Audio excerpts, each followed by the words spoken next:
자, 시퀀스 앤드 시리즈라고 되어 있는데 이건 시퀀스는 그냥 기본적으로 모양이 쉽습니다. 그래서 여러분들이 이제 여기서 데피니션스라고 표현되어 있는 것들이 뭐냐면은 이 형태 모양을 지금 여기 철저히 함수로 약속되어 있어요. 자연수의 집합에서 실수의 집합으로 대응되어지는 이 대응 관계를 우리는 시퀀스라고 약속을 하는 겁니다. 그래서 실제적으로 1에 대해서 표현되는 값이 F1, 이것이 바로 A1의 형태로 표현되고 2에 대응되는 값이 F2, 이 형태가 A2로 표현돼서 N에 대해서 대응되는 값이 Fn, 이 형태가 바로 AN으로 표현되고 그리고 이렇게 무한히 가는 것을 인피니트 시퀀스라고 표현한다 라는 형태가 바로 이제 이 데피니션스의 형태로 표현되어 있는 거예요. 그러면은 챕터 10이야. 그러면 이제 이 상태에서 얘네들은 이제 뭐라고 되어 있냐면은 용어적인 자체 하나하나의 항들, 예를 들면 이걸 줬죠. 예를 들어 이그젠플을 뭘 두고 있냐면은 1, 2분의 1, 3분의 1, 4분의 1, 점점점, n분의 1 이런 형태로 하는 것을 이렇게 무한히 가는 형태 모양을 우리는 인피니트 시퀀스라고 표현하고 각각의 이 하나의 항들 이걸 우리는 텀스라고 한다 라고 되어 있는 거죠. 그 다음에 일반항을 뭐라고 쓰냐 여기서 말한 대로 nth와 제너럴 텀이라고 표현되어 있죠. nth 텀과 제너럴 텀이 일반항이다. 이 형태에 대해서 an에 대한 형태, 그 형태 모양이 n분의 1이고 그것을 nth 텀 또는 제너럴 텀이라고 부른다 라고 얘기를 했고요. 그 다음에 극한에 대한 형태까지 동시에 약속을 해서 얘네들이 수렴한다는 것은 리미트 n이 무한대로 갈 때 an이 n이라는 값을 수렴한다. 이 형태가 이제 수렴에 대한 기본적인 조건의 모양을 준 거예요. 그리고 이렇게 되면 이제 수렴 발산에 대한 형태들을 알고 있는 거죠. 근데 뭐 수열의 극한에 대한 형태 모양들은 여러분들이 미적분 수원에서 했던 파트와 동일하기 때문에 이 형태는 별반 어려운 것이 넘어갑니다. 그래서 여기는 뭐 어디까지 그냥 쭉 넘어가도 되냐면은 여러분들이 A 파트는 다 넘어가도 돼요. 이그젠플 4까지를 다 통과할게요. 그 다음에 이제 B 스텝을 보면은 인피니트 시리즈라고 표현되어 있죠. 이제 무한급수에 대한 형태의 데피니션은 어떻게 표현되어 있냐면은 무한급수에 대한 형태들은 시그마 n은 1에서부터 무한대까지 an의 형태로 표현되고 이 값 자체가 a1 더하기 a2 더하기 an까지 합으로 표현되고 이것이 무한히 더하는 형태 모양으로 표현되는 거예요. 이 형태도 역시 똑같죠. 이 형태에 대한 모양들은 하나하나의 텀이고 그 다음에 이것을 요 형태 이제 an에 대한 형태가 n스텀의 형태로 표현되고 얘를 무한히 되기 때문에 인피니티 썸이라는 형태 모양으로 이제 인피니트 시리즈라는 형태 모양으로 표현되는 거죠.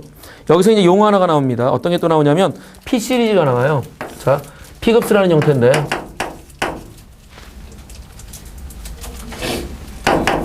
P 시리즈 형태는 어떤 형태로 표현되는 것이냐면 시그마 K는 1에서부터 무한대까지 KP제곱분의 1의 형태. 이게 이제 대표적인 꼴인 거죠. 이 형태에 대한 모양들은 예를 들면 우리가 이제 K가 1인 경우는 어떻게 돼요? K가 1인 경우면 이 형태가 바로 1 더하기 2분의 1 더하기 3분의 1 더하기 점점점 n분의 1 더하기 이 형태로 표현되는 거고 K가 2인 경우면 이 형태가 바로 1 더하기 2의 제곱분의 1 더하기 3의 제곱분의 1 더하기 n의 제곱분의 1의 형태로 표현되는 거죠. 이런 형태 모양으로 표현되는 것 이것이 이제 P 시리즈의 형태 모양 P다 P K가 아니라 P 이런 형태로 표현되는 거죠. 이때 특별히 P가 1인 이 형태 모양을 뭐라고 하냐면 하모닉 시리즈라고 표현을 합니다. 이게 바로 하모닉 시리즈라는 이름을 지녀.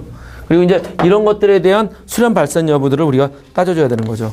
근데 이런 수렴 발산을 따질 때 우리가 가장 편하게 쓸 수 있는 꼴이 이제 어떤 거냐면 요거까지는 해줘야겠구나. 그 다음에 지오메트릭 시리즈라는 게 있죠. 지오메트릭 시리즈는 얘가 이제 하모닉 시리즈 얘의 형태가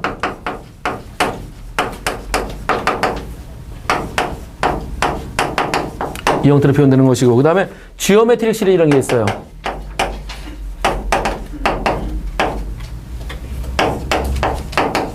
이 형태 모양으로 표현되는 것은 당연히 기하급수의 합이겠죠. 등비수의 합이겠죠. 그래서 K는 1에서부터 무한대까지 AR의 K-1제곱의 형태로 표현되면 얘가 A 더하기 AR 더하기 AR의 N-를 무한히 더하는 형태로 표현되는 것. 이 형태 모양을 이제 써놓은 거죠. 그러면 이제 이런 형태들의 수열의 이런 무한급수에 대해서 어떤 관계들을 가지고 있느냐면은 그러니까 이 형태에 대해서 이제 우리는 앞으로 어떤 모양을 쓸 거냐면 일단 요 기호는 줄였을 겁니다. 어떤 기호를 줄였을 거냐면은 시그마 용법에서 시그마 n은 1에서부터 오해가 없는 이상 이 형태 모양들을 그냥 시그마 an의 형태만 줄였을 거예요. 그렇게 되면은 무한급수에 대한 형태 모양이 저렇게 된다라고 이제 인식을 하면 되겠죠. 짤짤하게 줄여서도 지장이 없겠다는 것이고요. 그 다음에 이 형태에 대한 모양은 우리가 이제 이 형태에 대한 모양은 무엇을 부분합의 극한으로 따지기 때문에 이 형태에 대한 모양이 여기서 이제 SN이라는 형태의 모양을 시그마 K 파셜 썸이죠. 파셜 썸을 잡아서 N까지 AK 형태 모양을 잡고 이것의 극한으로서 리미트 N이 무한대로 갈 때 SN의 형태가 역시 S로 수렴하면 수렴하고 이 형태가 수렴하지 않으면 이제 발산하는 형태 모양을 잡겠죠. 이건 여러분들이 수원에서 했던 바가 이제 동일한 형태로 이제 디파인 되는 겁니다. 그리고 그 다음에 이제 이 형태 모양에서 수렴한다 안 한다에 대한 형태들은 얘네들은 이걸 이제 이그젬플 10을 다른 기법을 썼지만 우리는 뭘 쓰면 돼? 이 형태에 대해서 이 형태에 대한 수렴 조건이 뭐라는 것을 알고 있어요? 우리는 이때 절대값 아래 크기가 1보다 작으면 수렴한다는 걸 아는 거죠. 이거는 그냥 우리가 알고 가면 됩니다. 이거는 뭐 굳이 여기서 나온 것처럼 풀 필요는 없고요. 그 다음에 이제 하모닉 시리즈. 얘가 발산한다는 걸 어떻게 밝힌다고요? 발산한다는 걸 밝히는 것이 바로 어떤 내용이냐면 여기 나오는 이그젬플 11의 내용이 이게 발산한다는 내용을 밝히는 내용입니다. 하모닉 시리즈가 발산한다는 것을 이그젬플 11에서 밝히고 있죠. 여기서 이제 시리즈에서 중요한 것이 이제 어떤 거냐면은 시리즈에서 중요한 것은 수렴 발산에 대한 정의입니다.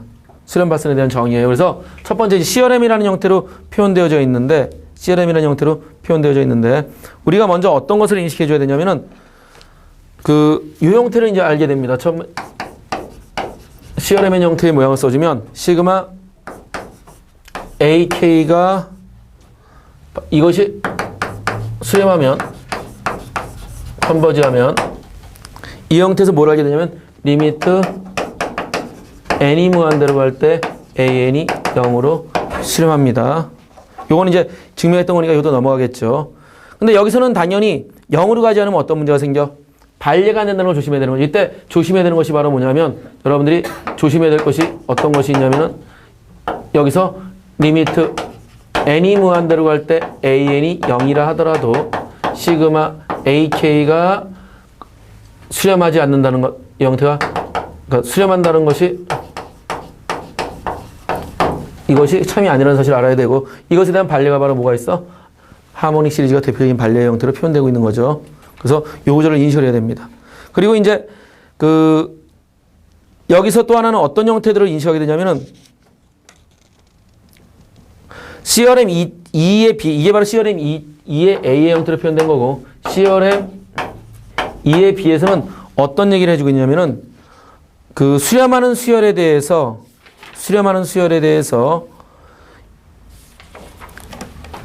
파이나이트 넘버의 텀들을 그러니까는 얘가 수렴하면 우리가 이제 시그마 K는 1에서부터 무한대까지 AK가 알파로 수렴하면 우리는 어떤 것도 알게 되냐면 시그마 K는 M에서부터 무한대까지 더한 AN도 어떤 값으로 수렴합니다. 당연한 거죠. 왜냐하면 유한한 값들을 빼주게 되니까 수렴하게 되는 거죠. 얘가 발산을 하면 역시 유한한 값을 뺀 것이 발산한다는 것이 CRM2B의 형태로 표현된 값이에요. 그래서 수렴 발산에 대한 문제를 풀 때 일정한 항들에 대한 형태를 빼주거나 더해주는 것이 의미가 없다는 형태를 표현해주고 있고 그 다음에 이제 CRM2C에서는 어떤 걸 표현하고 있냐면 이 형태의 모양에서는 그러니까 여기서 텀들이 수렴했을 때 이런 것들이 수렴한다면 어떤 걸 주게 되냐면 실제적으로 수렴하거나 발산하면 상수배에 대한 형태가 컨버전이나 다이버전에 영향을 미치지 않는다는 겁니다. 그래서 이 형태에 대한 조건이 이거는 유한계의 합, finite sum, 유한계 항을 더해주거나 빼주어도 영향을 미치지 않고 CRMC에서 얘기하는 것은 이 형태가 수렴하게 되어지면 곱해주는 형태, 상수배해줬을 때에 대한 것이 수렴적인 영향을 미치지 않는다는 것이 CRM2의 C가 돼요. 그 다음에 CRM2의 D는 어떤 형태를 얘기하고 있냐면 이 형태는 수렴하는 두 개의 수열은 더해주거나 빼주어도 영향을 주지 않는다는 것을 얘기를 하는 거고요. 그러니까 이 형태가 이제 시그마 AN과 시그마 AK와 시그마 BK가 컨버지한다고 치면 이때 더해지는 형태도 컨버지한다는 것을 여러분들이 알고면 되는 거고요. 그 다음에 또 하나 뭐라고 되어 있냐면 CRM2의 E는 뭐라고 표현된 거냐면 수렴하는 수열을 리그룹 했습니다. 재배열이 하거든요. 수렴하지 않는 건 재배열하면 위험해, 그거는 보장 못 해요. 근데 수렴하는 수열은 재그룹해도, 리그룹 하더라도 수렴합니다. 그러니까 묶음에 대한, 새로운 묶음에 대한 형태의 모양을 취하더라도 수렴하는 형태의 모양들을 쓰게 되는 거예요. 그래서 이제 수렴하는 수열에 대한 성질들을 이렇게 CRM에서 A, B, C, D의 형태의 모양으로 표현해 준 겁니다. 그러면 이제 우리가 그 다음 단계에서는 어떤 거냐면은 그 다음의 형태는 수렴 조건에 대한 형태를 따져줘야겠습니다. 수렴 조건. 그래서 이 수렴 조건들을 보면, 자, 이제 수렴 조건을 볼 텐데, 이 수렴 조건은 수렴 조건이 아니라 수렴 판정법이죠. 수렴 판정법입니다. 수렴 판정법에 대한 형태의 모양을 보면, 첫 번째가 뭘로 되어 있느냐? 자, 첫 번째가 앤스텀 테스터입니다. 자, 첫 번째가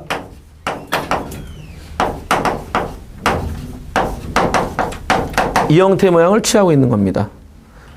그러면은 어떤 거냐? 이 앤스텀 테스트는 쉬워요. 우리는 이 2a의 대우명제를 취하는 겁니다. 그래서 당연히 리미트 n이 무한대로 갈 때 an이 0으로 가지 않는다면 우리는 시그마 ak가 다이버지 한다고 얘기를 할 겁니다. 발산한다고 다이버지죠. 그래서 이제 그 형태에 대한 조건으로 표현되고, 이그젠플 12도 쉬운 꼴이죠. 얘가 컨버지 할 것이냐 또는 다이버지 할 것인가에 대해서 뭘 취해준 거야? 앤스텀 판정법을 쓴 거예요. 앤스텀 테스트를 쓴 거예요. 그래서 n항에 대한 극한값이 0으로 가지 않으니 발산한다 라고 쓰는 겁니다. 그 다음에 지오메트릭 테스트라고 되어 있죠. 이 형태는 기하수열에 대한 수렴 조건이기 때문에 이건 알려진 겁니다. 이게 바로 그냥 어떤 형태냐면 두 번째에 대해서 썼으니까 이걸 써주지만 지오메트릭 시리즈에 대한 테스트죠. 그냥 쓰면 이 형태는 뭐가 돼? 절대값이 1보다 작으면 1-r분의 a로 수렴한다. 이 형태 모양을 쓴 거예요. 테스트 자체도 아니죠. 그러니까 수렴 조건에 대한 형태 모양들을 표현한 거고요. 그 다음에 이제 뒤로 넘어가면 난네거티브 시리즈에 대해서 또 테스트하는 방법들이 더 존재해요. 그것이 이제 여기서 보면 세 번째 뭐가 있는지를 볼까요? 세 번째 인테그랄 테스트가 있어요.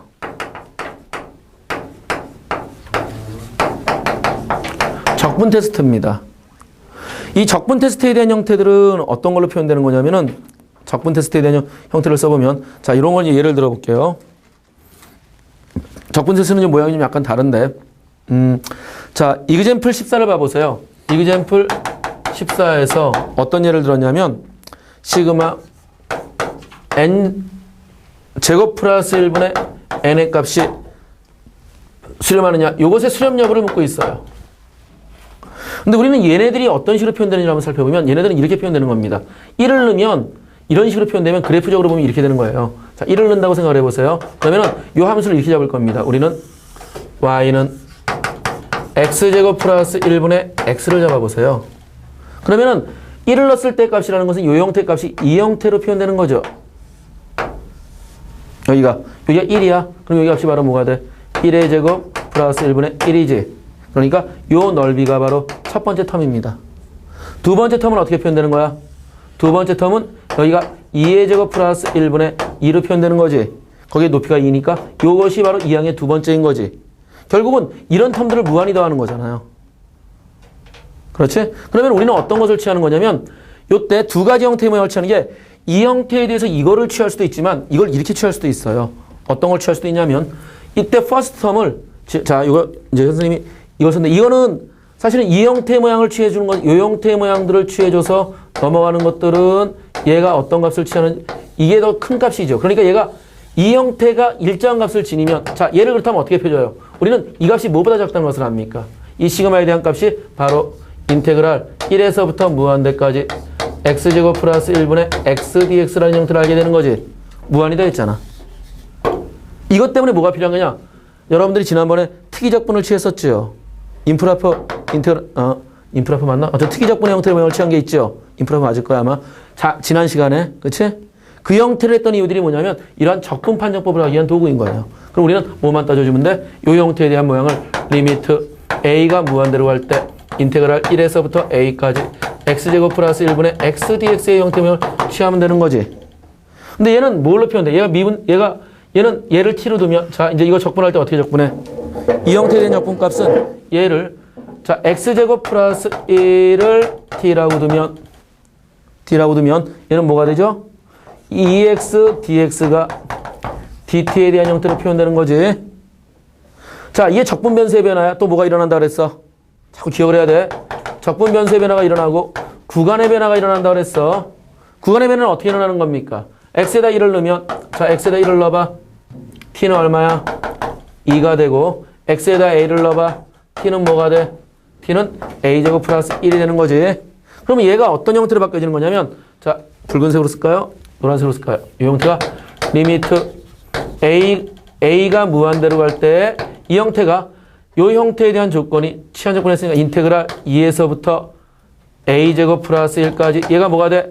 t분의 여기 1 x dx가 뭐가 되는 거야? x dx 2분의 1이 있는 거죠. 그러니까 1에 2분의 1을 바깥으로 보내면 dt의 형태로 표현되는 거죠. 그러니까 뭐가 되는 거야?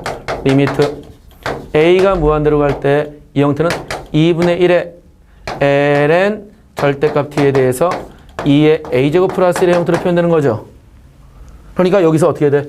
a제곱 플러스 1을 여기다 집어넣으면 a제곱 플러스 이 형태 모양 a가 무한대로 갈 때 2분의 1 ln a제곱 플러스 1 마이너스 1이니까 어떻게 해야 되지? 무한대로 발산하지. 그치? 무한대로 발산하지. 그럼 무한대로 발산할 때는 얘보다 작은, 얘가 무한대로 발산하면 작은 놈이 무한대인지는 모르죠. 근데 우리는 이때는 어떤 걸 취하느냐? 이 형태면서 여기를 취해버리는 거예요. 붉은색의 형태로 이거보다 더 크게 잡을 수 있지. 그럼 무한대로 가는 것보다 더 커졌으니까 어떻게 되겠어? 얘는 발산하게 된다는 걸 알게 되는 거지. 여기를 취해도 되잖아. 이렇게 취해도, 그치? 라이트썸과 레프트썸에 대한 형태 모양으로 왼쪽과 오른쪽의 썸의 모양을 취하면 이 형태에 대한 조건이 어떤 형태로 가는지를 인식할 수 있게 되는 거예요. 그래서 이제 우리가 이런 조건들을 통해서 얘네들이 컨버지 하는지 다이버지 하는지를 모양을 따져줄 수가 있는 거야. 근데 실제로는 이 형태에 대한 조건을 따졌을 때 이 형태의 모양은 1만큼 되니까 왼쪽으로 다니고 오른쪽으로 다니는 의미가 없어요. 왜? 한 칸 차이가 있는 거지. 그래서 실제로는 1에서부터 무한대까지 이 형태 모양을 쳤을 때 이것이 수렴 발산 여부가 얘의 수렴 발산 여부를 결정지어줘요. 수렴하면 노란색의 형태로 발현시키는 거고 발산하면 어떻게 되는 거야? 얘가 발산하면은 붉은색의 형태로 이걸 모양을 주면 되니까 그 모양을 인식할 수 있게 되는 거죠. 이게 적분 테스트야. 그러니까 수렴 발산에 대한 테스트만 하는 거예요. 무한급수에 대해서. 그래서 이거는 그냥 너희들이 모양을 보고 그 적분에서 하는구나 라는 것만 인식하면 됩니다. 이그젠플 15입니다. 이그젠플 15로 해보세요. 어렵지 않아요. 그냥 적분 안 해도 되니까 아 이거 이렇게 되니까 이렇게 되는구나 인식만 해도 되는 거예요. 수렴 발산에 대한 그 시퀀스에서는 이건 발산 판정, 그러니까 수렴 발산에 대한 판정법이 일단은 좀 한 번씩 다 봐야 되기 때문에 그래요. 아마 어려운 것까지는 나지는 않을 것 같습니다. 자, 그럼 이제 P 시리즈도 전부 다 이제 어떻게 되냐면은 아까 전에 P급수라고 얘기했죠. 예, P급수에 대한 형태도 우리가 적분 판정에 대한 형태의 모양으로 표현할 수 있어요. 지금 현재에 대한 조건들이 똑같이 이 그림, 이제 요 그림 자체만 이해를 했으면 우리가 적분 판정에 대한 모양을 써보면 이제 요걸 해보자고요. 인테그랄, 그러니까 우리가 시그마 n은 1에서부터 무한대까지 n의 p제곱분의 1이 어떻게 될 것이냐를 따져보면 우리는 무엇을 생각하면 되는 거냐면 이 상태에서 인테그랄 1에서부터 무한대까지 x의 p제곱분의 1 dx에 대한 형태를 적분만 해주면 되죠. 근데 이 형태는 리미트 a가 무한대로 갈 때 인테그랄 1에서부터 a까지 이제 x의 마이너스 p dx의 형태명을 취하면 되니까 얘가 뭘로 바뀌어요? 이 형태는 리미트 a가 무한대로 갈 때 이 형태가 자 어떻게 바뀌죠? 이 형태의 조건이 x의 마이너스 p 플러스 1분의 마이너스 p 플러스 1분의 요 형태의 모양으로 바뀌어지는 거지. 그러니까 리미트 a가 무한대로 갈 때 a를 x에다 a를 넣기만 하면 되니까 마이너스 p 플러스 1분의 a의 마이너스 p 플러스 1 마이너스 1을 넣으면 되니까 플러스가 되나요? p 마이너스 1분의 1의 형태의 모양으로 변화되겠죠. 그럼 이제 얘가 수렴하는 것은 어떻게 알아? a가 무한대로 가지. 어떻게 돼야 돼? p가 1보다 크면은 당연히 어떻게 되죠? 수렴하게 되지. p가 1보다 크면 수렴하는 걸 알겠지. 그러니까 얘는 어떻게 되냐면 p가 1보다 크면 수렴하는 거예요. 그럼 어떻게 돼? p가 1보다 작거나 같으면 얘가 바로 발산한다는 것을 알게 되는 거야. p가 1일 때는 사실은 판단할 수 없지. 그렇지만 왜 알아? 우리는 아까 전에 하모닉 시리즈에 대한 수렴 발산에 대한 판정을 아까 전에 비교 판정을 통해서 알게 됐거든요. 사실은 비교 판정을 한 거야. 그게 컴패리즌 테스트를 한 거예요. 그 형태를 알기 때문에 이런 꼴로 이 형태가 수렴되는 걸 봤어요. 그래서 P급수는 결정되어 있습니다. 그래서 여러분들이 P급수에 대한 형태들은 이 형태의 모양에서 P의 값이 1보다 크면 수렴하고 1보다 작거나 같으면 발산한다는 것이 이제 적분 판정법으로부터 우리 결정이 났다라는 형태를 이제 보면 되는 거죠. 자, 그 다음에 더 컴패리즌 테스트 비교 판정법입니다. 비교 판정법은 당연히 크고 작은 형태의 모양들로 여러분들이 비교하는 거죠. 그러니까 이 비교 판정법의 핵심은 비교 대상을 잘 잡는 데 있습니다. 비교 판정법의 핵심은 비교 대상을 잘 잡는 데 있습니다. 이거는 그냥 짧게 18번, 19번, 20번까지 보세요. 비교 판정법은 여러분들 스스로가 수렴하는 값들과 잘 비교만 취하면 돼요. 자, 그래서 이제 비교 판정을 받고 다섯 번째는 뭐냐면 다섯 번째는 리미트를 취합니다. 리미트를 취한 결과에 대한 비교 판정이에요. 얘는 어떻게 하겠다는 뜻이냐면 리미트를 취한 비교 판정은 이 형태 모양이 우리가 이제 수열 두 개의 형태에 대한 수렴 발산을 판정하는 거잖아요. 그런데 우리가 비교 판정하는 건 비슷하다고. 비교 판정은 AN과 BN에 대한 것을 두 값에 대한 조건을 비교를 해서 우리가 얘가 이렇게 표현되어지면 이렇게 따지는 거죠. 얘가 발산하면 얘는 발산할 것이다. 얘가 수렴하면 얘가 수렴한다고 비교하는 거죠. 근데 리미트 컴패리즌 테스트는 어떤 걸 취하냐면 리미트 n이 무한대로 갈 때 AN분의 BN 요걸 취하는 거예요. 이 결과값이 알파의 형태로 유한한 값을 지니면 이 형태가 유한한 값을 지니면 어떻게 되냐? 이 유한한 값을 지녔을 때 얘네들은 수렴 발산을 같이 갑니다. AN이 수렴하면 BN도 수렴. AN이 발산이면 BN도 발산이 되어져요. 그래서 우리는 비교 판정 자체는 이 수렴 발산하는 것을 알고 있을 때 모양을 쓰고 얘는 역시 마찬가지인 거죠. 비교 대상에 대한 모양을 B를 취해서 극한값에 대한 형태가 수렴한다면 그걸 통해서 AN의 수렴 발산을 알고 있으면 BN에 대한 수렴 발산을 판단할 수 있다는 뜻입니다. 예를 들면 이거지. 시그마 EN 플러스 1분의 수렴 발산하는 것을 어떻게 할 거냐? 그럼 이거를 비교하는 거예요. 얘 자체의 수렴 발산을 모르지만 우리는 이걸 비교를 합니다. AN을 자 이거는 어떤 거냐면 시그마 n분의 이것이 다이버지하는 것을 알고 있어요. 그래서 기본적인 함수꼴을 지금 우리 기본적인 무한급수의 수렴 발산을 지금 알고 있는 겁니다. 그래야만 얘네들이 컴패리즌 테스트를 하든 리미트 컴패리즌 테스트를 취할 수가 있는 거죠. 그러면 이것의 수렴 발산 여부를 알기 위해서 얘가 다이버지하는 것을 알고 있어요. 그럼 우리는 이번에 취하면 되겠지? 리미트 n이 무한대로 갈 때 n분의 1분의 2n 플러스 1분의 1을 취하니까 얘가 얼마가 나와? 2분의 1이 나오지. 그치? 2분의 1 나오니까 뭐가 됐어? 얘가 바로 유한한 값, 파이나이트한 값을 지니고 수렴한 값을 지니까 이것의 수렴과 이것의 발산 여부가 둘이 공조를 해요. 그러니까 뭐가 됐어? 얘가 다이버지함으로 얘도 다이버지합니다. 이렇게 표현되는 거야. 그래서 이제 이 모양들을 이제 여러분들이 알아주면 되는 거죠. 자, 그 다음에 이제 그 다음 넘어가 보면 잠깐 테스트에 대한 부분이 계속 넘어갑니다. 여섯 번째 어떤 테스트가 있냐면 레이셔 테스트입니다. B 테스트예요. 그럼 B니까 어떻게 하겠어요? 두 개에 대한 B를 취하겠지. 이때도 마찬가지인 게 얘는 리미트 얘는 근데 차이점이 있어. 얘네들은 컴패리즌 테스트들은 서로 다른 두 수열에 대한 비교 판정을 취하는 것에 비해서 B 테스트나 좀 이따 n스루트 테스트라는 것들은 자기 자신이에요. 리미트 n이 무한대로 갈 때 얘네들이 an분의 an 플러스 1 자기 자신의 n번째 항과 n 플러스 1번째 항에 대해서 얘가 수렴하면 이때 이 L의 값에 대해서 이렇게 따집니다. L이 1보다 작으면 컨버지하고요. L이 1보다 크면 다이버지합니다. 그럼 이때 L이 1이면 어떻게 되냐고요? L이 1이면 모릅니다. 그래서 다른 방법들을 통해. 근데 이 방법은 똑같아서 뭐랑 하냐면 n스루트 테스트랑 같아요. n스루트 테스트랑 동일합니다. 그래서 이 형태도 리미트 n이 무한대로 갈 때 n 루트 an에 대한 형태를 L이라고 썼을 때 이 구조를 동일하게 가져가요. 그럼 이건 차이점이 뭐냐? 얘네들은 이 형태에 대한 부분을 취한다는 것은 항의 크기가 기하급수로 커지는 거죠. 그렇기 때문에 나눠서 표현하는 거고 얘는 거듭 제곱의 형태로 표현됐을 때 이 형태가 유용하게 쓰여지는 겁니다. 이 형태의 모양들은 여러분들이 얘를 한번 살펴보는 게 맞습니다. 그래서 22에서부터 어디까지 보냐면 22에서부터 25까지 가봅니다. 천천히 그냥 훑어보면서 처리해도 돼요. 수열 무한급수가 이제 어떤 종류가 있는지를 한번 다 보게 되는 거예요, 지금. 고등학교 사정보다 확실히 더 깊어지고 있는 거죠. 자, 그 다음에 이제 어떤 게 있냐면은, 알터네이팅 이라는 게 있어요. 교대급수라는 게 있어요. 여러분들이 이제 교대급수에 대한 수렴 발산 여부는 우리가 이제 모양을 살펴보면, 이게 이제 L이 1인 경우는 판단 불가능해요. 이건 이제 같은 경우였죠. 알터네이팅이라는 것은 교대급수로 표현되는 거야. 플러스와 마이너스가 번갈아 가면서 나타나는 꼴을 교대급수라 그래요. 교대급수의 이제 대표적인 형태는 이거죠. 시그마 n은 1에서부터 무한대까지 마이너스 1에 n 플러스 1에 an의 형태 모양을 쓰면 이 형태가 뭘로 표현되겠어? a1 마이너스 a2 플러스 a3 플러스 점점점 플러스 마이너스 1에 n 플러스 1 an이 이 형태로 무한히 가는 형태가 교대급수의 형태예요. 그럼 얘네들이 과연 수렴 발산할 거냐 이런 걸 따져봐야겠죠. 근데 우리가 좀 재밌는 것은 뭐냐면 이 형태에서도 알터네이티브 하모닉 시리즈가 있어요. 아까 전에 하모닉 시리즈가 뭐였어? 하모닉 시리즈가 1, 2분의 1, 3분의 1, n분의 1로 형태되는 거였죠. 그러면 마찬가지로 알터네이티브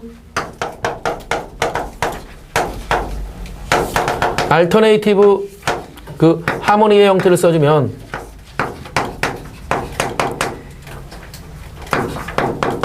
하모니의 형태 모양을 써주면 얘는 어떤 거냐면 1, 마이너스 2분의 1, 플러스 3분의 1, 마이너스 4분의 1 이렇게 가는 것이 이제 알터네이티브 하모닉이에요.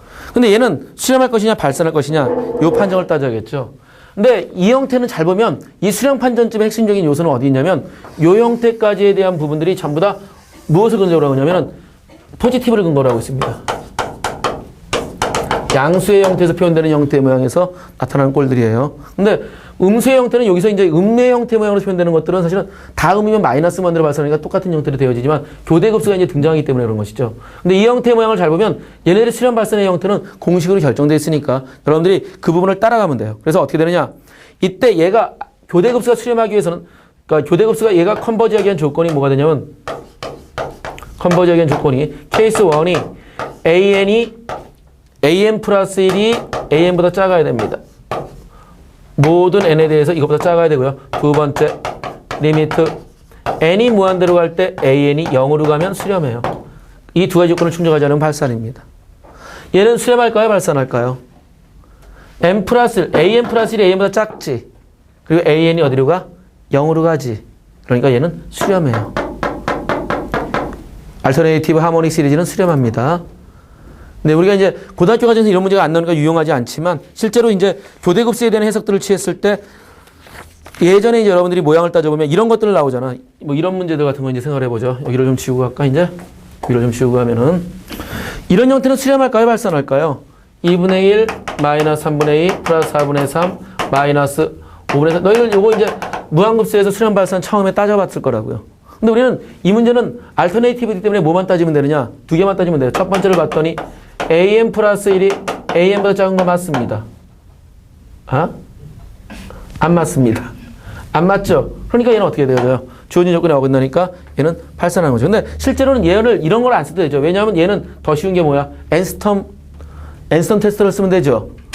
n이 n번째 항이 뭐야? n번째 항이 마이너스 1에 n 플러스 1에 n 플러스 1분의 1의 형태로 표현되나요? 그렇게 되면 n의 형태로 표현되나요? 이걸로 표현되니까 n이 무한대로 갈 때 이 값이 0으로 가질 않지. 그러니까 얘는 발산인 거야. 있어도 되지만 이 형태의 모양을 통해서 발산한다는 것을 이제 알 수가 있는 겁니다. 근데 이런 것들을 하는 이유들은 이제 어떤 것이 있냐면은 앱솔루트리 컨버지를 약속하기 위해서 그래요. 그건 뭐냐면은 우리가 이제 지금 자체에 대한 형태들은 전부 다 하나하나의 값들의 실제로 하나하나의 값들을 표현했다면 앱솔루트리 컨버지라는 형태 모양은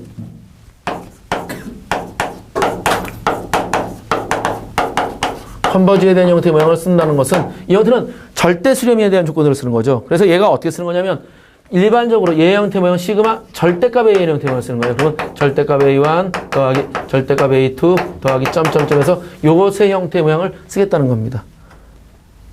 그럼 얘네들은 어떤 관계들을 지느냐? 절대 수렴과 일반적인 절대 수렴과 그러면 그냥 수렴에 대한 관계는 이렇게 표현되어져요. 만약 시그마 AN이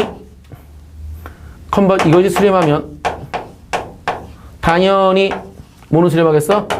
시그마 절대값 A는 당연히 컨버지합니다.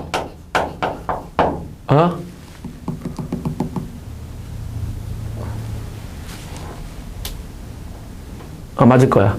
맞을 겁니다. 맞을 거예요. 그러나 이때 시그마 A에는 절대값 A에는 수렴하지만 이거는 컨버지하지만 이것이 컨버지한다 그래서 시그마 AN이 컨버지한다는 것은 이거는 틀려요. 왜 틀리냐? 반리가 이거예요. 알터네이티브 하모닉 시리즈를 살펴보세요. 얘는 어떻게 해야 돼? 잠깐 거꾸로 된 것 같지? 이거는 컨버지하지. 이거는 컨버지하지. 그러나 뭐는 컨버지하잖아. 절대값 A는 컨버지하지 않지. 이거 잘못됐구나.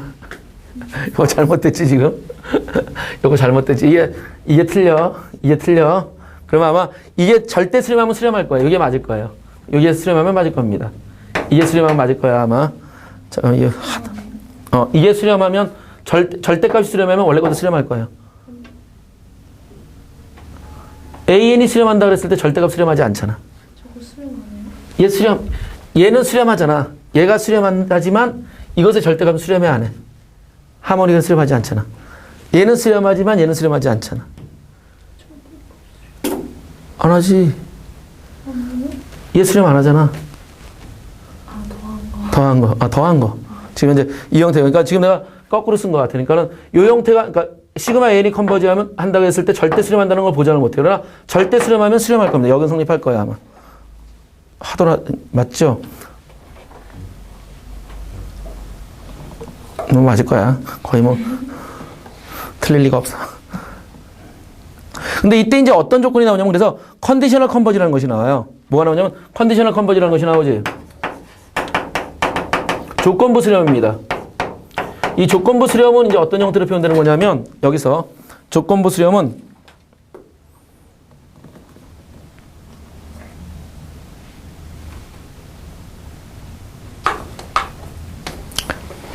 얘가 이제 이건 거예요.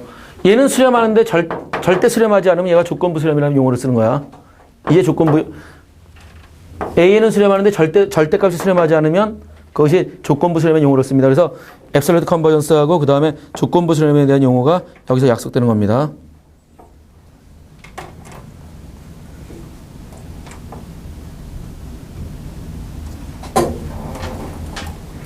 자, 그래서 이 문제에서는 이제 그 형태에 대한 예를 갖다가 28, 29 쪽에서 보고 있는 겁니다. 그러면 절대값 취한 형태 뭐까지 살펴보세요. 28, 29까지만 보세요.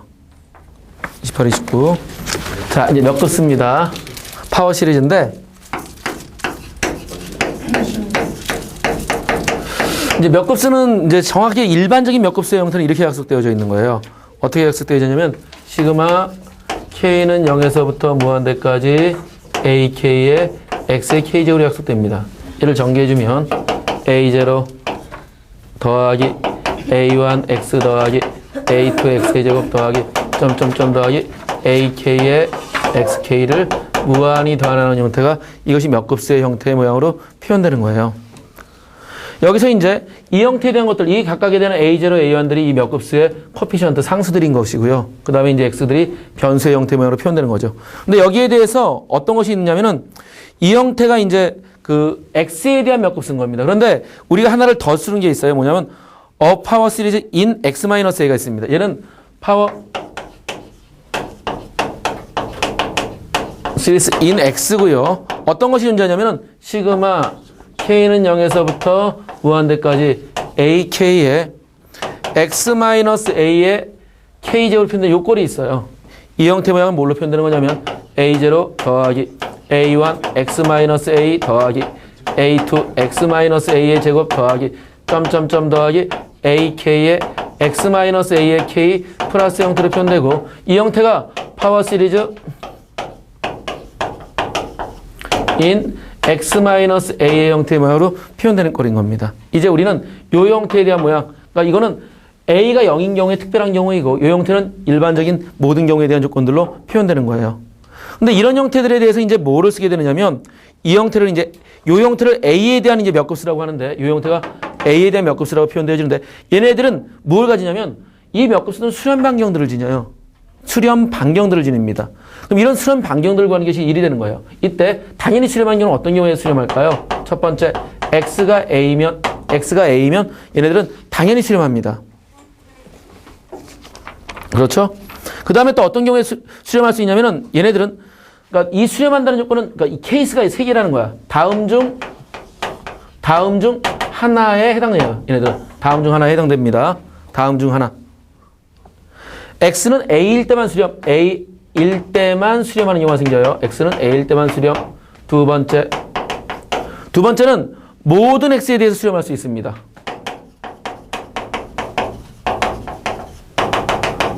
당연한 거야. 잘 봐. 너희가 이제 세 번째 쓰는 당연한 거예요. 세 번째, 절대값 X-A가 R보다 작으면 수렴합니다. 이때 요 R을 수렴 반경이라고 그래요. 요 수렴 반경 구하는 문제가 나타납니다. 수렴 반경 구하는 문제가 나타나기 때문에 이 형태 모양을 써주는 거야. 수렴 반경하고 수렴할 때에 대한 어떤 인터벌에 대한 것을 묻는 문제들이 존재를 해요. 인터벌은 여기서 이제 뭐만 따지면 되느냐? 등호가 들어가, 여기 끝점에 등호가 들어가는지 안 들어가는지, 경계점에 대해서 등호가 들어가는지 안 들어가는지만 따져주면 됩니다. 항상 여러분들이 수렴 발생 여부를 따졌을 때 경계값에 대한 부분이 들어가느냐 안 들어가느냐를 생각해 주면 되는 거예요. 당연하다는 걸 이해 알겠어? 모든 경우에 수렴 안 하는 경우는 없어요. A가 0이면 다 어떻게 돼? A0로 수렴할 수밖에 없지. 모든 X에 대해 수렴한다는 것은 뭐냐면은 이 형태에 대한 값들이 그 전부 다 여기가 1보다 작아서 모든 형태에 대한 무한, 그러니까 절대값 X에 대한 형태가 상수값으로 무조건 떨어져서 수렴할 수밖에 없는 경우가 있는 거고. 그 다음에 얘는 수렴 조건이잖아요, 이게. 우리가 그러니까 얘네들의 형태들의 모양들을 그 등비급수의 형태로 표현했을 때 이 형태 모양이 1보다 작은 조건의 형태로서 이제 표현되지는 거죠. 그래서 요 셋 중에 하나예요.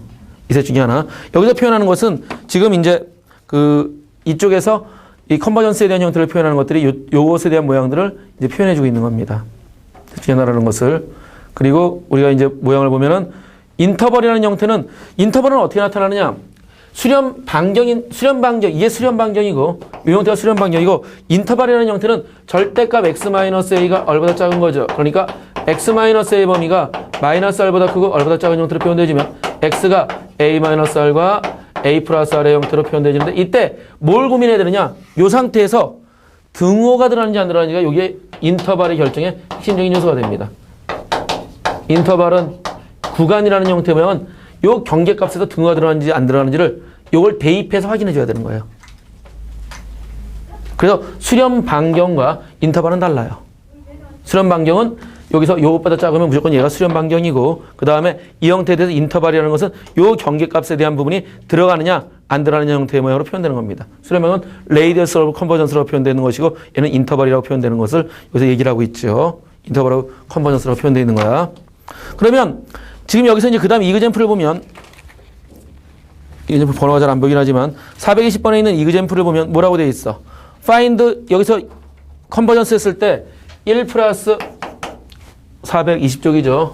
420쪽에 있는 예제를 보면 1 플러스 x 플러스 x제곱 플러스 점점점에서 xn제곱 표현, 얘는 사실은 무한등비급수니까 끝난 겁니다. 그렇지만 우리가 이 형태를 뭘 취해주느냐면 b 테스트를 취할 거예요. 리미트 n이 무한대로 할 때 절대값 an분의 an 플러스 1에 대한 b 테스트를 치를 거라고요. 그러면 절대 수렴하면 수렴하니까 절대값 취해도 되지.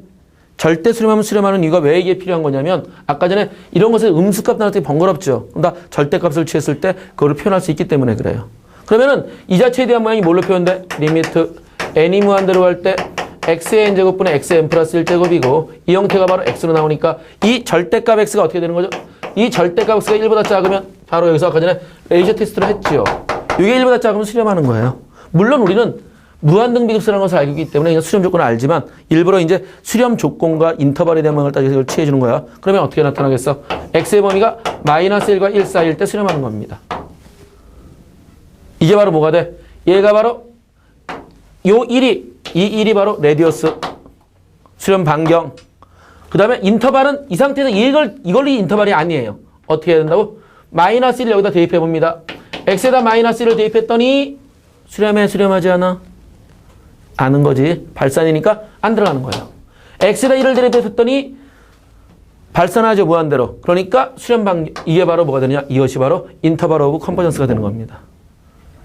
끝점을 대입해서 확인해 준 거야. 근데 그것이 왜 필요한 거냐면 그 다음 조건을 봐보세요. 그 다음에는 이그젠플 34번을 보면 이그젠플 34번에서 여기서 똑같은 것 같지만 상황이 달라졌습니다. 왜 달라졌냐면 시그마 이그젠플 34번에서 시그마 n은 1에서부터 무한대까지 n 플러스 1분의 마이너스 1에 n 플러스 1 n 마이너스 1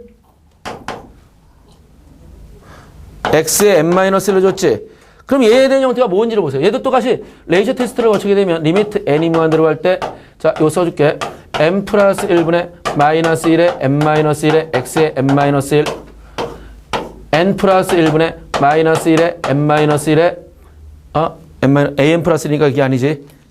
an 플러스 1을 넣어야 되니까 n 플러스 2에 여기가 n이 돼야 되고 x의 n제곱 형태로 표현되겠지. 그럼 얘가 이제 뭘로 떨어졌냐면은 이 형태의 모양이 리미트 n이 무한대로 할 때 얘네들은 뭐가 남죠? 마이너스 1은 절대값 쓰니까 없어지는 거고요. 무조건 없어지니까 절대값 때문에 그냥 없앤 거야. 여기서는 얼마 남아? x 남지. 여기서는 얼마 남아? 분모의 n 플러스 2, 그 다음에 분자의 n 플러스 1의 이 형태 모양으로 등장을 하겠죠. 그러면 n이 무한대로 할 때의 조건이니까 역시 절대값 x가 1보다 작을 때예요. 그러니까 수렴 반경은 뭘로 표현돼? 얘가 수렴 반경입니다. 레디어스지. 근데 실제적으로 이 상태에서는 얘가 1로 가는 것을 알기 때문에 x에 대한 범위가 마이너스 1과 1인데 인터벌을 구할 때 뭘 확인하라고? 집어넣어 봐야 돼요. 마이너스 1을 넣어보세요. 마이너스 1을 넣으면 얘는 들어가 안 들어가? 실제로 여기서 마이너스 1을 넣어버리면 얘는 얼마가 떨어지죠? 마이너스 1을 집어넣어서 대입해보자. 이게 마이너스 1을 넣었기 때문에 부호가 결정돼 버리는 거야. 그래서 x에다 마이너스 1을 대입하게 되면 2분의 1 플러스 3분의 1 플러스 4분의 1. 얘는 어떻게 돼? 얘는 8산입니다. x에다 1을 넣어봐. x에다 넣으면 얘는 어떻게 되지? 2분의 1 마이너스 3분의 1 플러스 4분의 1. 얘는 아까 전에 뭘 알았어? 알터네이티브 하모닉 수렴하지? 얘 수렴하지? 그러니까 뭐가 들어가? 요때 수렴 인터벌에 등호가 들어가요. 차이점을 알겠어. 그러니까 이런 파워 시리즈의 형태에서 수렴 반경을 따질 때 실제로 이런 B테스트나 아니면 레이셔 테스트를 통해서 반경에 대한 조건을 결정할 수 있지만 인터벌을 따질 때는 양 끝점에 대한 부분들을 대입에 의해서 확인해 줘야 된다는 것. 그것만 조심해 주면 돼. 그러면은 이제 여러분들이 수렴 반경에 대한 조건을 전부 다 풀 수 있게 됩니다. 자, 35번, 36번.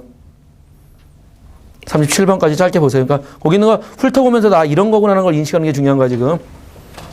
여기서 이제 그러면 여기서 또 하나 중요한 게 어떻게 되냐면은 여기서 여러분들이 이제 수렴 반경과 인터벌을 구하는 걸 처리했죠. 그런데 이 조건에서 상당히 중요한 조건 하나가 튀어나와요. 이제 그게 뭐냐면은 이쪽을 좀 지웁시다. 저쪽에 문제 풀어야 될 공간이 부족해. 이 상태에서 우리는 무엇을 할 수 있을까요, 여러분들이? 두 가지를 할 수 있어요. 하나는 미분을 할 수 있고요. 하나는 적분할 수 있습니다. 이런 공간을 취했을 때 뭐가 변하지 않느냐면 이런 미분, 원래 주어진 몇 급수에 대한 형태에서 미분과 적분을 취했을 때 이 수렴 반경과 인터벌이 그 구간, 수렴 구간이죠. 수렴 구간이 변화되질 않아요. 이 형태가. 그래서 실제적으로 이제 어떤 모양이 나타나냐면 얘를 미분해 보세요. 얘를 미분하면 뭐가 떨어지냐면은 얘를 미분하면 얘가 이제 요걸 미분해 주니까 시그마 K는 0에서부터가 아니라 1부터 가겠죠. 1부터 무한대까지 얘를 미분하게 되면은 K 곱하기 AK의 X-A의 K-1제곱의 형태로 표현되고 이 형태가 그대로 A1 더하기 2배 A2 X-A 더하기 3배 A3 X-A의 제곱 더하기 점점점 플러스 K의 AK의 X-A의 K- 이 형태가 그대로 동일한 수렴 반경을 지닌 채로 표현이 되어집니다.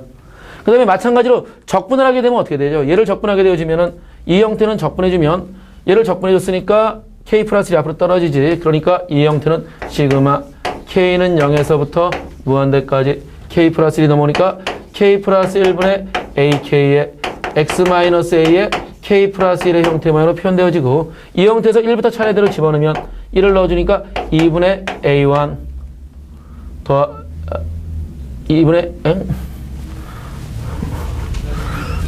A0X지. 쏘리. 더해주니까 A0X 더하기 2분의 A1 X-A의 제곱 더하기 이거 좀 이상한데? 맞을 것 같은데.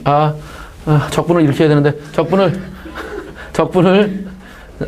이렇게 해야 돼. 인테그랄 1에서부터 A까지 적분해야 돼. 어디까지 적분하지? 적분 어떻게 했나? 잠깐만. 적분한 게 있을 텐데. 적분 어디서부터 어디까지 하지? A에서부터 X까지 하는구나. 쏘리.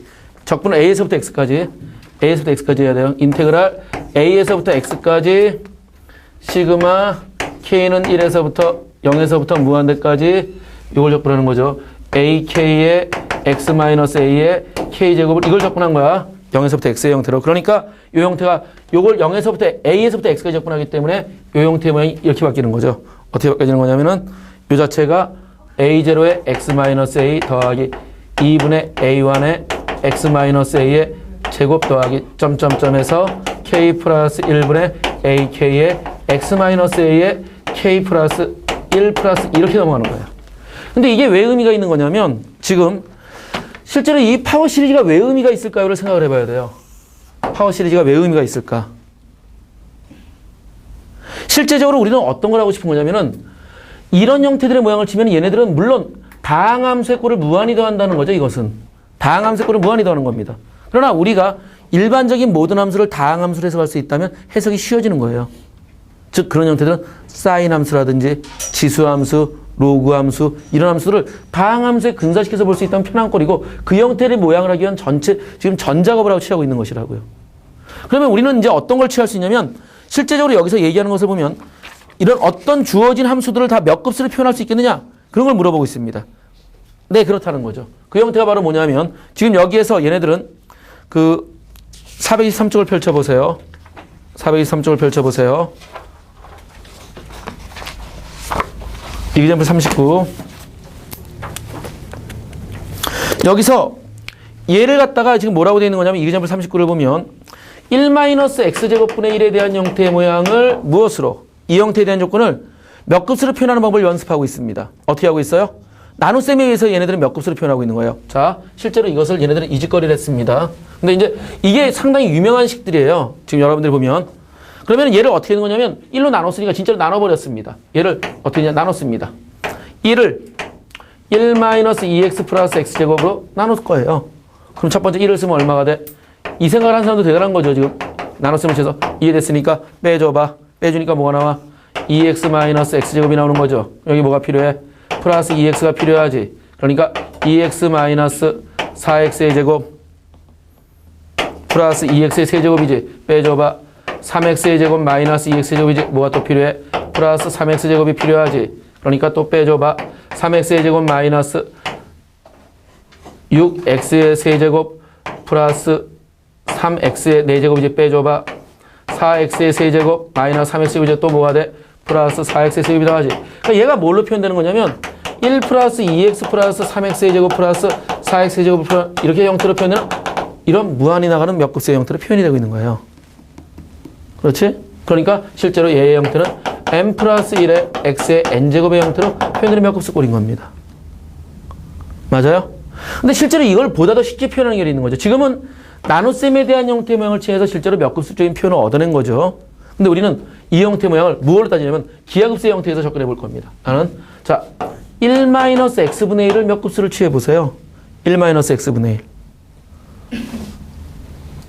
이건 쉬운 거야.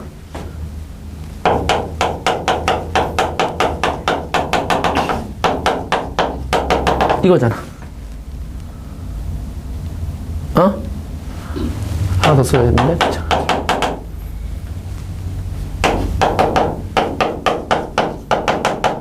이거잖아, 그치? 이거지. 아, 이거는 1-r분의 a에서 조작해서 만드는 거예요, 그냥. 쉽잖아. 그런데 이 상태에서 얘를 그러면 어떻게 올라가느냐? 자, 얘를 미분해 보세요. 얘를 자, 이걸 올라가는 방법을 보면 미분해 봅시다. 미분. 얘 미분하면 뭐가 나와? 1-x제곱분의 마이너스 분자 미분 분모 미분 분자 그대로지. 어? 그러니까 1이지. 그것이 바로 뭐가 돼? 얘를 미분해봐. 1 더하기 미분해봐. 2x 더하기 왜 3이야 이게? 3x의 제곱 더하기 점점점 더하기 nx의 n-1 더하기 n 플러스 뭐야 이거 왜 n 플러스 1이야? 바보지. 그냥이죠 이게. n 플러스 1에 x의 n제곱이지. 바로 무슨 꼴로? 미분한 형태 모양으로서 이런 조건들이 만들어지는 겁니다. 얘를 또 적분해봐. 얘를 적분해봐. 얘를 적분하면 얘는 이걸 적분한 형태 모양 뭘로 떨어져? 이걸 적분하면 얘는 x 더하기 2분의 1 x제곱 더하기 3분의 1 x의 세제곱 더하기 이런 형태 모양 나타나겠지? 이 형태 모양이 이것의 적분값. 얘는 적분하면 뭐 나오지? 1-x분의 1 적분하면 뭐 나오더라? 뭐 나오죠? ln이지 ln. ln 1-x 나오게 돼 있지? 그치? 적분하면은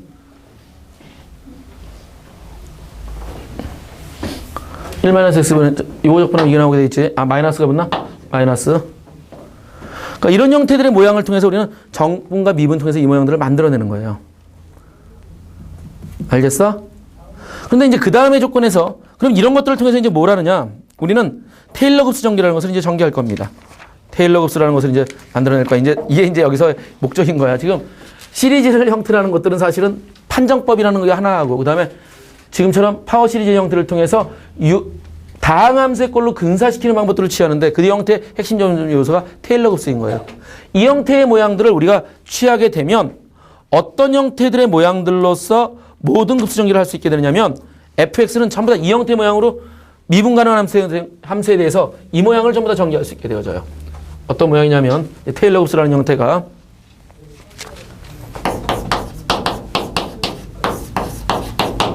테일러 흡수의 형태는 fx라는 형태의 모양을 우리가 급수 전개를 하게 되면 fa 더하기 이거의 증명은 이걸 미분한 다음에 계속 상수를 집어넣어 주면 돼요. 이걸 미분한 다음에 수치대입법을 취하면 답이 나옵니다. 다. 수치대입법의 형태에서 이 모양을 만드는 거예요.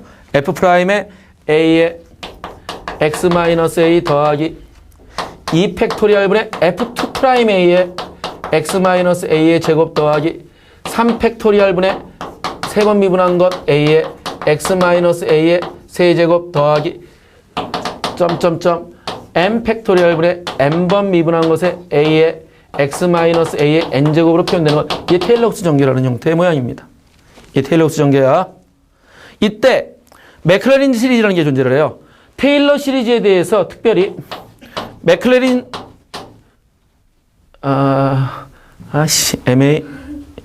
맥클레린 린 시리즈라는 형태면 테일러 급수에서 특별히 x에다 a에다 0을 넣은 값이 맥클레린 시리즈입니다. 그러면은 이 fx라는 형태는 f0 더하기 f'0의 x 더하기 2 팩토리얼분의 f2'0의 x 마이너스 x의 제곱 더하기 3 팩토리얼분의 f3'0의 x의 세제곱 더하기 더하기 n 팩토리얼분의 fn의 제로의 x의 n제곱의 형태로 표현되는 것. 이것이 맥클레린 시리즈의 형태 모양이에요. 그럼 이런 걸 통해서 무엇을 할 수 있느냐? 자, 이걸 보세요. 이제 우리는 fx를 2x를 줄 겁니다. fx를 2x를 줘보세요. 2x를 주면 얘네들의 형태 모양들은 자 미분해 볼게. f'x는 얼마야? 2의 x야. f2'x도 얼마야? 2의 x야. f3'x도 얼마야? 2의 x야. 그러면 이 형태에서 f'0라는 것이 얼마인지를 보세요. 1이야. f2'0도 얼마야? 1이야. 3'0도 얼마야? 1이야. 자, 여기다 대입해 봅니다. 다 1이지. 1 더하기 x 더하기 2 팩토리얼분의 x의 제곱 더하기 3 팩토리얼분의 x의 세제곱 더하기 더하기 n 팩토리얼분의 x의 n제곱의 형태가 바로 2x 정의신 거예요. 지수함수를 무엇으로? 가항함수로 근사시킨 겁니다. 실제적으로 무한히 가는 형태에서의 모양은 이거랑 이 값이 같은 값이에요. 그래서 이 테일러 흡수들의 전개들의 모양들은 뭐냐면 우리가 아까는 이 형태의 모양에서 우리는 아까 전에 오일러 메서드를 통해서 근사각 계산하는 방법들을 취했었죠. 그렇죠? 그러니까 미방에 대한 형태를 풀어서 함수를 구하지 않더라도 그래프의 유형이 어디에 근사되는지를 모양을 보다시피 지금처럼 일반적인 모든 함수를 이런 시리즈의 전개를 통해서 전부 다 표현할 수 있는 거예요. 근데 여기에서 우리가 표현하지 못하는 것도 존재하는 거죠. 그러면 이 형태들의 모양을 치면 삼각함수나 여러 가지 모양들을 다 취할 수 있습니다. 자, 이 형태를 여러분들이 보고 2example 41번, example 42번, 43번까지를 그냥 쭉 해보세요, 이제. 그러면 이제 여기까지, 이런 것이 어떤 의미로 정의고 전개라는 형태가 무엇이다를 이해를 할 수 있게 되는 거야. 자, 이제 그 다음 봐보세요, 그러면은. 자, 그럼 그 다음에 이제 426쪽을 보세요. 그래서 뭐라고 되냐면, 커먼 맥클레린 시리즈라고 표현되어 있죠. 이거는 뭐냐면 이제 우리가 일반적으로 많이 쓰는 형태에 대해서 전개된 거를 미리 써놓은 거야. sin x, 코사인 x, 2x, ln 1 플러스 x, 탄젠트 인버스 x 이런 모양들을 썼어요. 그래서 얘네들이 전부 다 급수 전개됩니다. 이런 게 전부 다 급수 전개돼. 그리고 수렴 방향에 대한 모양이 나왔지. 그래서 여러분들이 보면 사인과 코사인 2x는 전체 모든 실수에 대해서 수렴하고 있고 ln 1 플러스 x는 수렴 방향이 x가 마이너스 1에서 1보다 작고 나왔다. 탄젠트 인버스 x도 x의 범위가 마이너스 1보다 크고 나왔고 1보다 작고 나왔다고 되어 있죠. 근데 이제 어떤 것이 안 되느냐? 자, 그 다음 보면 알겠지만 그 다음 그 박스 밑에 보면 functions that generate no 시리즈라고 되어 있죠. 제네레이터가 되지가 않는 거예요. 이렇게 생성되지 않는 겁니다. 왜 생성되지 않을까? lnx는 어디서? 0에서 생성되지 않습니다. 왜 그런지 알겠어? 0에서 정의되지 않지. 자, lnx-1은 또 어디야 그러면? x가 1인 경우에서 안 되겠지. 루트 x-2 2가 되면 0이 되니까 안 되겠지. 그 다음에 루트 x- about 0 왜 안 돼? 정의가 안 되죠. 음수 부분이니까. 탄젠트 x 2분의 파이 뭐야? 정근선이지. 정의가 안 되지. 루트 1 플러스 x 마이너스 1 시작 부분 0 값인 거죠. 그래서 그런 부분들에서는 페일합니다. 제네레이터라는 것들. 그러니까 맥클레린 급수에 대한 전개 모양들이 미분 불가능한 형태의 값들이 생겨나기 때문에 그래요. 정확히는 미분 불가능합니다. 그 형태 값들이 전부 다. 그러니까 이 형태의 모양들을 이제 취해주면 돼요. 그러면은 이 자체에서 이제 이런 전개들의 형태들을 모양을 취해보면 이제 뭐 여러분들이 그냥 근사시키는 모양들은 몇 개 값, 이제 근사값에 대한 형태의 모양을 살펴봅시다. 그게 427쪽이거든요. 지금 427쪽을 보면 또 어프락시메이팅이죠. 그러면은 테일러 급수나 또는 맥클레린 급수를 통해서 맥클레린 폴리노미알 이런 형태들의 모양을 통하면 얘네들은 무한히 간 거죠. 우리가 얘를 무한히 간 거예요. 근데 무한히 가지 않으면 어떻게 되느냐? 이 형태에서 얘를 끊어줄 겁니다. 예를 들어서 얘를 여기서 끊을 거야. 어디서 끊을 거냐면 이 자체에 대한 모양을 딱 끊어서 원래 EX는 무한히 가면 얘인 거예요. 근데 나는 PNX라는 걸 만들 겁니다. 1 플러스 X 더하기 2 팩토리얼 분의 X제곱 더하기 M 팩토리얼 분의 X제곱으로 딱 끊을 거예요. 그럼 뭐가 얘랑 얘랑은 다르죠. 왜? 여기에 뭐가 붙어? 리메인더가 남는 거야. 이만큼에.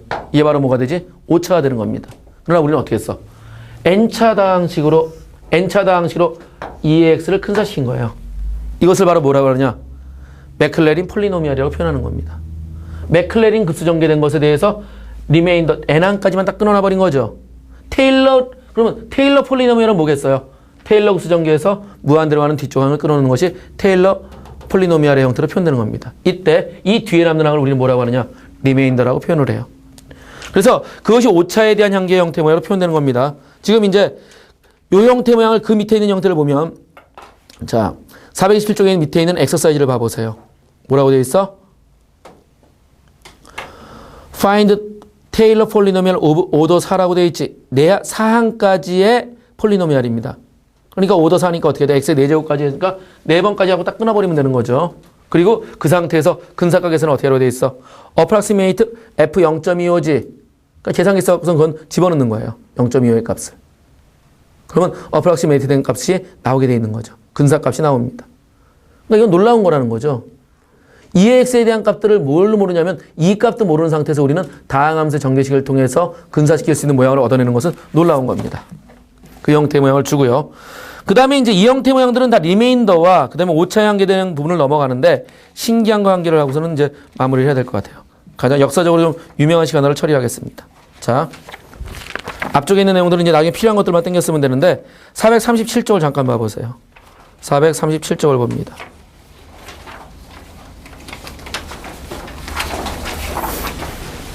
정확하게는 여기서 이제 이걸 집어넣을 겁니다. 나는 여기에다가 뭘 집어넣을 거냐면 이 형태에서 이 형태는 여러분들이 알고 있어야 돼요. 어떤 걸 알고 있어야 되냐면 자 일단 요걸 알고 있읍시다. 어떤 걸 알고 있냐면은 코사인 x를 맥클레린 급수 전개하면 얼마가 될까? 이거는 어디서 나와 있는지 볼래요? 어디 있냐면 앞쪽에 그 기본적인 포뮬러들을 써놓은 게 있었지. 자 보세요. 어디 있어? 어디냐면은 426쪽을 봐봐. 426쪽. 426쪽에 요 형태가 있어요. 코사인 x는 1 마이너스 2 팩토리얼 분의 x의 제곱 플러스 4 팩토리얼 분의 x의 4제곱 마이너스 이런 식으로 나가. 사인 x는 어떤 형태로 표현되느냐? 사인 x는 x 마이너스 3 팩토리얼 분의 x의 세제곱 더하기 5 팩토리얼 분의 x의 5제곱 마이너스. 근데 이건 신기하게도 잘 봐라. 사인을 미분하면 뭐 나와? 사인을 미분하면 코사인 나오지. 얘 미분하면 뭐 나와? 마이너스 사인 나오지. 보여? 이게 똑같이 되는 거? 사인 미분하면 얘 나오는 거 보여? 얘 미분하면 얘 나오는 거 보여? 그치? 이걸 통해서도 이건 보여지는 거예요. 근데 이제 어떤 신기한 걸 할 거냐면 난 여기다가 자, 이게 아주 역사적으로 이거는 시험 문제 안 나와. 근데 이걸 배웠으니 이제 역사적으로 유명한 거 하나를 해주려고요.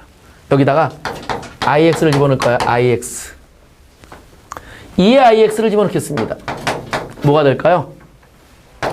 1 더하기 IX 더하기 2 팩토리얼 분의 IX의 제곱 더하기 3 팩토리얼 분의 IX의 세제곱 더하기 4 팩토리얼 분의 IX의 4제곱 더하기 5 팩토리얼 분의 IX의 5제곱 이렇게 가겠지.